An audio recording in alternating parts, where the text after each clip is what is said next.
നമ്മുടെ ചലനങ്ങളാണ് ഇതിന് കൃത്യമായ രീതിയിൽ ഈ വ്യവസ്ഥയെ സംരക്ഷിച്ചു പോരുന്നത്. അപ്പോ പ്രായമായി വരുമ്പോൾ, വണ്ണം കൂടി വരുമ്പോൾ ഒക്കെ നമുക്ക് എന്തുണ്ടാവും? നമ്മുടെ ചലനങ്ങൾ കുറയും. ഈ ലിംഫാറ്റിക് നോട്ട്സ് ഒക്കെ ഉണ്ടല്ലോ, പ്രധാനപ്പെട്ട ലിംഫാറ്റിക് നോട്ട്സ് ഉണ്ട്. അതിപ്പോ ഞാൻ വഴിയെ പറയാം. ഈ ലിംഫാറ്റിക് നോട്ട്സിനെയൊക്കെ നമ്മുടെ ടോയ്ലറ്റ്സിലെ ക്ലോസറ്റ് ആണെന്ന് വിചാരിക്കണം നിങ്ങൾ. ഫ്ലഷിംഗ് ഔട്ട് നടക്കാത്തിടത്തോളം എന്തായിരിക്കും? അവിടെ നീർക്കെട്ട് വരും, വേദനകൾ വരും. ഇത് നമ്മളിങ്ങനെ നടക്കുന്നു, ഇങ്ങനെ നന്നായി നടക്കുമ്പോൾ ഏതൊക്കെ ഭാഗം മൂവ് ചെയ്യുന്നു നമ്മൾ ആലോചിക്കണം. ആ ഭാഗത്തിന് മാത്രമാണ് ഈ മൂവ്മെന്റ് കിട്ടുള്ളൂ. ആ മൂവ്മെന്റ് കിട്ടാത്ത ഭാഗത്തിനൊക്കെയാണ് ഈ പറഞ്ഞ പ്രശ്നങ്ങൾ ഉണ്ടാവുന്നത്. അപ്പൊ അതിനാണ് നമ്മൾ ഈ ഞാൻ പറഞ്ഞു വന്നത് എങ്ങനെ കുളിക്കണം. പക്ഷെ കുളിക്കാണ്ടിരിക്കുമോ മലയാളിയാണെങ്കിൽ കുളിക്കും അല്ലേ? മഴക്കാലത്ത് പോലും ഒരു നേരം കുളിക്കും, വേനൽക്കാലത്താണെങ്കിൽ 2-3 തവണ കുളിക്കും അല്ലേ? അപ്പോ നമുക്ക് ഏറ്റവും എളുപ്പ വഴി ഇന്ന് വൈകുന്നേരം കുളിക്കാൻ കയറുമ്പോ അല്ലെങ്കിൽ നാളെ കാലത്ത് കുളിക്കാൻ കയറുമ്പോ തൊട്ട് എന്ത് ചെയ്യണം? ഞാൻ ഈ പറയുന്ന മെത്തേഡിൽ അങ്ങ് കുളിക്കുക. ആ കുളിച്ചു കഴിഞ്ഞാൽ ഉറപ്പ് തരുന്നു, കാരണം അത് ഞാൻ എൻ്റെ ജീവിതത്തിൽ പരീക്ഷിച്ച്, നമ്മുടെ ഹോസ്പിറ്റലിൽ വരുന്ന പേഷ്യൻസിൽ പരീക്ഷിച്ച് ഗുണം കിട്ടാത്ത ഒന്നും തന്നെ ഞാൻ പറയില്ല. അത് ചോദിക്കുമ്പോൾ ഞാൻ അതിന് ആൻസറബിൾ ആണ്, ഉത്തരം തരാനുള്ള ആളാണ്. പിന്നെ ഇതിന്റെ ഒക്കെ പുറകിൽ ഞാൻ പറയട്ടെ, ഞാൻ ഈ പറയുന്നത് ഞാൻ കണ്ടുപിടിച്ച കാര്യമൊന്നുമല്ല, വർഷങ്ങളായി അറിയുന്ന കാര്യമാണ് ഞാൻ പറയുന്നത്. അതിനെ നിങ്ങൾക്ക് വേണ്ട വിധത്തിൽ ഞാൻ അവതരിപ്പിക്കുന്നു എന്ന് മാത്രം, അത്രയുള്ള വ്യത്യാസം. പിന്നെ മാത്രമല്ല, പല അറിവുകളും എല്ലാവരിലേക്ക് എത്താറില്ല അല്ലെ? നമ്മളിപ്പോ ഡോക്ടേഴ്സിനെ ഇത് കാണാൻ ചെന്നു, അവർ കുറെ മരുന്ന് എഴുതി തന്നു, ആ സമയത്ത് വേദനാ സംഹാരികൾ കഴിച്ചു മാറി. ഈ വേദനാ സംഹാരികൾ നമ്മുടെ ജോയിന്റ് പെയിൻസ് ഒക്കെ മാറ്റും, പക്ഷെ വയറിന് പ്രശ്നം ഉണ്ടാക്കും, ലിവറിന് പ്രശ്നം ഉണ്ടാക്കും അല്ലെ? എല്ലാവർക്കും അറിയാം. ഇപ്പൊ ആയുർവേദം പോയി നമ്മൾ തിരുമ്മി തടവി, അപ്പൊ എന്തുണ്ടാവണു? ഞാൻ ഈ പറഞ്ഞ ലിംഫാറ്റിക് നോട്ട്സിനൊക്കെ മസാജ് കിട്ടുന്നു, നല്ല സുഖമായി അല്ലേ? പക്ഷെ ഓരോ പ്രാവശ്യം 1200-1500 രൂപ കൊടുത്തിട്ട് തിരുമാൻ എത്ര പേർക്ക് പറ്റും അല്ലേ? ഞാൻ ചെയ്യുന്നത് എനിക്ക് തന്നെ പാരയാട്ടോ. നമ്മളൊരു ഹോസ്പിറ്റൽ നടത്തുന്നുണ്ട്, ആയുർവേദ ഹോസ്പിറ്റല്. അപ്പൊ അവിടെ വല്ലപ്പോഴൊക്കെ വന്ന് തിരുമണ ആൾക്കാരെ പോലും വരാതിരിക്കാനുള്ള മാർഗമാണ് ഞാൻ നോക്കുന്നത്. എനിക്ക് ഉറപ്പാണ്, ഇത് നിങ്ങൾ ദിവസേന ചെയ്തുകൊണ്ടിരുന്നാൽ നിങ്ങൾക്ക് ഒരു ഡോക്ടറെയും ഈ പേരിൽ കാണേണ്ടി വരില്ല. മാത്രമല്ല, എത്ര പ്രായമായാലും ചുറുചുറുക്കോടുകൂടി ഓടിച്ചാടി നടക്കാനും പറ്റും. അതാത് ദിവസം കേട്ടോ. നിങ്ങൾ പിന്നെ 1 ദിവസം 2 ദിവസം 3 ദിവസമൊക്കെ ചെയ്തു സുഖമായി, പിന്നെ നിങ്ങൾ പഴയ പോലെ കാക്കക്കുളി കുളിച്ചാൽ ശരിയാവില്ല. അപ്പോ കുളിക്കുന്നതിന് മുമ്പ് 5 മിനിറ്റ് നിങ്ങൾക്ക് വേണ്ടി ചെലവഴിക്കുക. 5 മിനിറ്റ് വേണ്ടു കേട്ടോ. 10 മിനിറ്റ് ആദ്യമൊക്കെ നല്ല വേദനകളൊക്കെ ഉണ്ടാവുമ്പോൾ 10 മിനിറ്റ് ചെലവഴിക്കാം. അതെങ്ങനെയാണെന്നുള്ളതാണ് പറയാൻ പോകുന്നത്. അപ്പൊ കുളിക്കാൻ ബാത്റൂമിൽ ചെന്നു. എണ്ണ തേക്കാൻ ഉദ്ദേശിക്കുന്ന ആൾക്കാരാണെങ്കിൽ ബാത്റൂമിൽ തന്നെ നിങ്ങൾക്ക് ഇഷ്ടപ്പെട്ടുള്ള ഏതെങ്കിലും എണ്ണ നിങ്ങൾ സെലക്ട് ചെയ്യുക. ബാത്റൂമിൽ വയ്ക്കാൻ ഞാൻ പറഞ്ഞില്ലേ, കോക്കനട്ട് ഓയിൽ മതി, അവണക്കെണ്ണ മതി, അല്ലെങ്കിൽ വെള്ളെണ്ണ മതി, ഏതായാലും അത് വെക്കുക. അത് അല്പം കയ്യിലെടുക്കുക. അപ്പൊ ഇതിൽ ഈ സമയത്ത് മാത്രം ധൃതി പാടില്ല കേട്ടോ. കുളിക്കാൻ ചെല്ലുമ്പോൾ നമ്മൾ എപ്പോഴും വിചാരിക്കണം, എന്ത്, ഇത് എനിക്ക് വേണ്ടിയിട്ടാണ്, ഞാൻ കുളിക്കാൻ മറന്നുപോയി, ഇനി തൊട്ട് ഞാൻ മര്യാദയ്ക്ക് കുളിക്കണം, ഈ ഒറ്റ കുളി കൂടെ എൻ്റെ അസുഖങ്ങളൊക്കെ എനിക്ക് മാറ്റിയെടുക്കാൻ പറ്റും എന്ന തോന്നല് നിങ്ങൾക്ക് വേണം. അപ്പൊ ഇതില് ഇനി വേറെ ആർക്കും വേണ്ടിയിട്ടുള്ള അഡ്ജസ്റ്റ്മെന്റ്സ് ഇല്ല. അവിടെ പോണം ഇവിടെ പോണം എന്ന് പറഞ്ഞിട്ട് നിന്നാലൊന്നേ പറ്റില്ല. എൻ്റെ കുളിക്ക് എനിക്ക് 15 മിനിറ്റ് സമയം എടുക്കും. അത് പറഞ്ഞു, 10 മിനിറ്റ് കുളിക്കാൻ 5 മിനിറ്റ് ഇതിനും. അപ്പൊ ഈ 5 മിനിറ്റ് എടുത്ത് എണ്ണ എടുത്തു. ആദ്യം തന്നെ എന്ത് ചെയ്യണം? ഏറ്റവും പ്രധാനപ്പെട്ട 2 ലിംഫാറ്റിക് പോയിന്റ്സ് ഇവിടെ 2 ഭാഗത്തായിട്ടാണ്. അതായത് കാതിന് തൊട്ട് താഴെ ഈ 2 ഭാഗത്താണ്. നമുക്ക് ടോൺസിലൈറ്റിസ് ഒക്കെ ഉണ്ടാവുമ്പോൾ വീർത്ത് വരുന്ന ഈ 2 ഭാഗം, കഴല വരുന്ന ഭാഗം എന്ന് പറയും. ഒടിയിൽ കഴല വന്നു, ഇവിടെ കഴല വന്നു എന്നൊക്കെ നമ്മൾ പറയില്ലേ? ഇവിടെ കഴല വരും, ഇവിടെ കഴല വരും, ഇവിടെ കഴല വരും.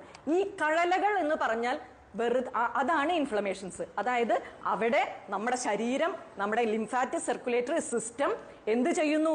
നമ്മളുടെ എന്തോ ഒരു പുറത്തുനിന്ന് ഏതോ വൈറസോ ബാക്ടീരിയോ എന്തോ സംഗതി കയറിയിട്ടുണ്ട്, അതുമായിട്ട് യുദ്ധം ചെയ്തുകൊണ്ടിരിക്കുകയാണ്.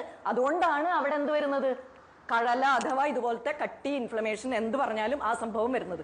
ആ വരുന്ന ഈ 2 പോയിന്റ്സ് ആണ് ഇവിടെ നിന്ന് മുകളിലേക്ക്, തലയുടെ ഉള്ളിലേക്ക്, ബ്രെയിനിലേക്ക്, മുഖത്തേക്ക് ഒക്കെയുള്ള ഈ ലിംഫാറ്റിക് സർക്കുലേഷനെ നിയന്ത്രിക്കുന്ന ഒരു പ്രത്യേക നോഡാണ് ഈ 2 ഭാഗത്തും.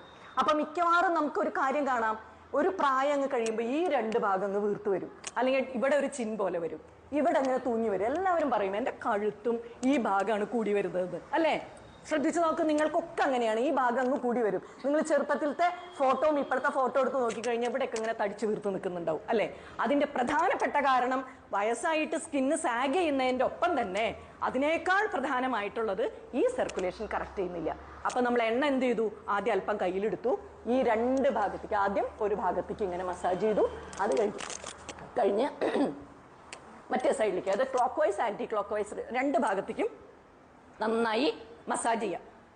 10 തവണയെങ്കിലും. 2 കൈയും ഒരുമിച്ച് ചെയ്യാം.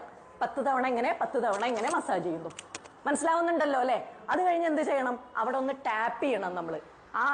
അവിടെ കെട്ടി നിൽക്കുന്നതൊക്കെ മറ്റുള്ള സ്ഥലങ്ങളിലേക്ക് വിടാൻ വേണ്ടിയിട്ടാണ്. അപ്പൊ ഇങ്ങനെ രണ്ട് സൈഡിൽ ഒരു 10 പ്രാവശ്യം ടാപ്പ് ചെയ്തു എണ്ണ എടുത്തിട്ട്. അടുത്തത് കയ്യിൽ എണ്ണ എടുത്തു. അടുത്ത ഏറ്റവും പ്രധാനപ്പെട്ട പോയിന്റ് ആണ് ക്ലാവിക്കിൾ എന്ന് പറയുന്ന ഈ ബോണിന് എന്താ പറയാ? ഈ ബോണിന് ഇതിന് ഈ തോളൽ ഇതാണ്. ഈ ക്ലാവിക്കിൾ ബോണിന്റെ മുകളിലും താഴത്തും ആയിട്ടാണ് അടുത്ത രണ്ട് പ്രധാനപ്പെട്ട പോയിന്റ് ഇരിക്കുന്നത്. അവിടെയും അല്പം എണ്ണ എടുക്കുന്നു.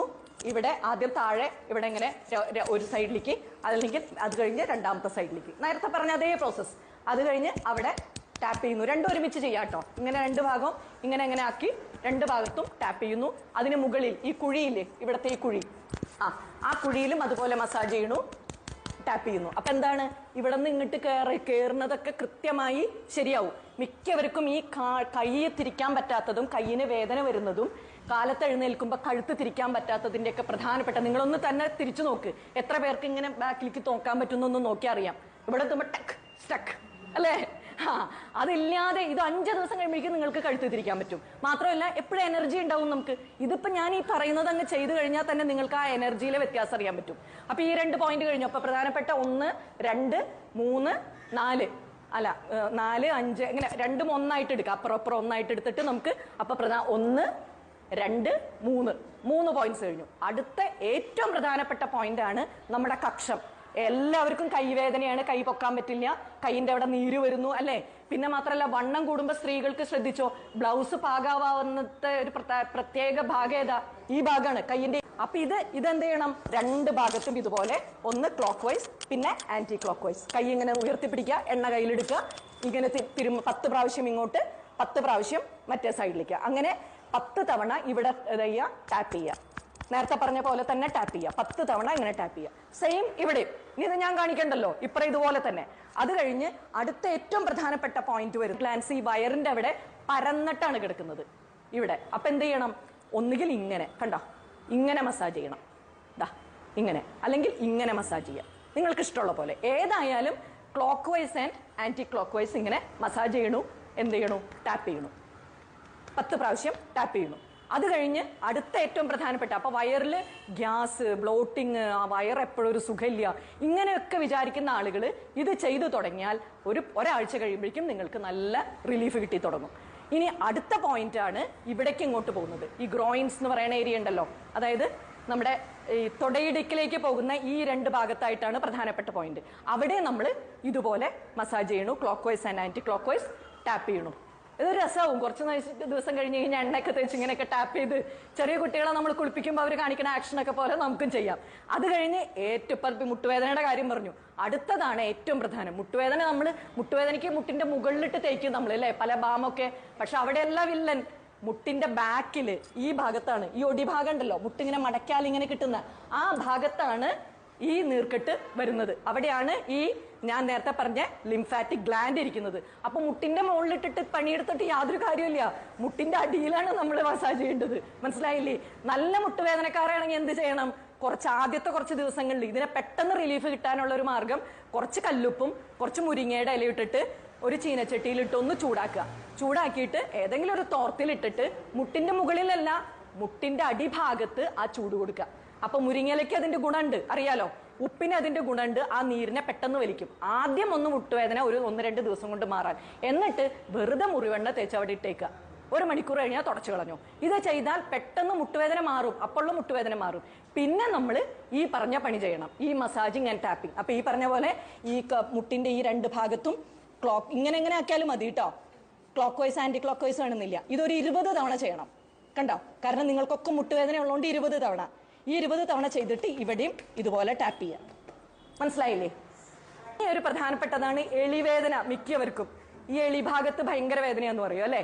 അപ്പൊ അവിടെ നമ്മൾ ഇതുപോലെ ഇവിടെ 10 പ്രാവശ്യം ഇങ്ങനെയും 10 പ്രാവശ്യം ഇങ്ങനെയായിട്ട് നന്നായി ടാപ്പ് ചെയ്യുക. കാരണം സ്ത്രീകൾക്ക് ഇവിടെയാണ് ഒരു കെട്ട് പോലെ വരുന്നത്. അപ്പൊ ആ ഭാഗവും നന്നായി മസാജ് ചെയ്യുക. പിന്നെ ഏറ്റവും പ്രധാനം കാലില് അതുപോലെ തന്നെ, കാലിന്റെ ഈ ഭാഗം ഉണ്ടല്ലോ, ഈ കണ്ണി ഭാഗം, ആ കണ്ണി ഭാഗത്ത് നീര് വരും പലർക്കും. അത് കാരണം താഴത്തേക്ക് ഇറങ്ങി വന്നതിന് തിരിച്ച് മുകളിലേക്ക് കയറ്റാൻ പറ്റാണ്ടാവും വെയിൻസിന്. അതുകൊണ്ടാണ്. അപ്പൊ അവിടെയും ഇതുപോലെ തന്നെ നമ്മൾ നന്നായി ഇങ്ങനെ മസാജ് ചെയ്യുക, ടാപ്പ് ചെയ്യുക. രണ്ട് സൈഡിലും 10 പ്രാവശ്യം. മനസ്സിലായല്ലോ? പാദസരിടുന്ന ഈ ബോണുള്ള ഭാഗം മനസ്സിലായില്ലേ? കാലിന്റെ ഈ ബോൺ എല്ലാവർക്കും കാണാൻ മതി. ചെറിയ ഈ ബോണിനെ പറയില്ലേ? ആ ബോണുള്ള ഭാഗത്ത് മസാജ് ചെയ്യുക, ടാപ്പ് ചെയ്യുക. ഇത്രയും ചെയ്താൽ ഒരാഴ്ച ചെയ്തിട്ട് നിങ്ങൾക്കൊരു റിലീഫ് ഇല്ലെങ്കിൽ നിങ്ങൾ എന്നെ വന്ന് കാണും. ഞാൻ അടുത്തത് പറഞ്ഞുതരാം നിങ്ങൾക്ക്. ഇതുകൊണ്ട് 90% ആളുകളുടെയും കാലുവേദന, കയ്യവേദന, കഴുത്ത് വേദന, എളിവേദന ഒക്കെ മാറും. റാഗിയോ മുരിങ്ങലയോ ഒക്കെ സ്ഥിരമായിട്ട് ഒരാഴ്ചയിൽ 2 ദിവസം